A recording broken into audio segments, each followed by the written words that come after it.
Hi folks, this is Jake. Hope you're okay today. We're looking at this book, The Gospel Truth, Answering New Atheist Attacks on the Gospel by Paul Barnett, published by IVP.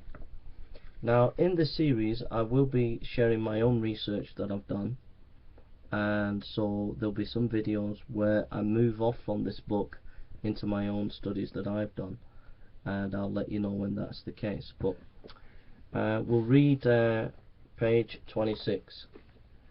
The New Atheist Attack on the Gospel. A confidence in gospel truth has the power to convert. It is no surprise that crusading atheists believe that denial of that truth has the power to deconvert. It is understandable that the new atheists such as Richard Dawkins attack the historical reliability of the Gospels. For the moment, let me briefly mention some of their attack. Jesus did not actually exist. There are contradictions between the Gospels and world history. There are contradictions between the Gospels. Miracles are impossible. The Gospel transmission is unreliable.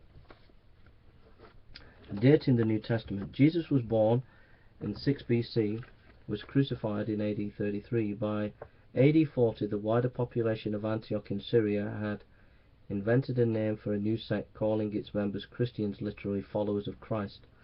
In AD 110, Ignatius, the church leader of Antioch, referred to this movement as Christianity, the first known use of the word.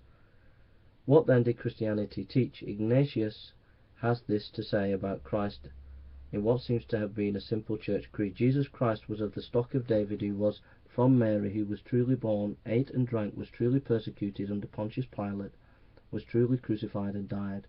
He also was truly raised from the dead, his Father raising him. Ignatius clearly based these words on the Gospel without directly quoting them.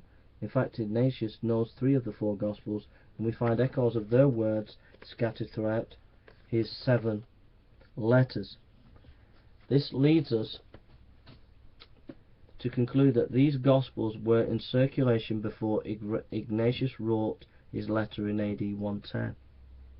So when were the 4 Gospels written? Logically, we conclude that they were written between AD 35, when Jesus was killed, and 110, when Ignatius wrote his letter. Although we do not know the precise dates, most scholars think that Mark was written by AD 70, and the other during the next decade or so.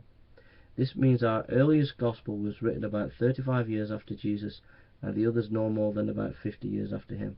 Some date the Gospels as a few years earlier and some a few years later. But either way, this does not alter the fact that each was written within the lifetime of the lifespan of Jesus. By the standards of those times, these were relatively brief lead times, separately a biographer from its subject. By the standards of these times, these were relatively brief lead times, separately a biography from its subject. Approximately 90 years elapsed before Suetonius, in AD 130, wrote his life of Tiberius, the Caesar under whom Jesus was crucified. The closeness of time between the Gospels and Jesus is all the more remarkable, since he was, relatively speaking, a nobody, merely despised Jew from a remote Galilee of the edge of the empire, who had been crucified for treason and who said to have been resurrected. It would be difficult to think of a less likely candidate for world rule. So we'll continue to go on and think about this.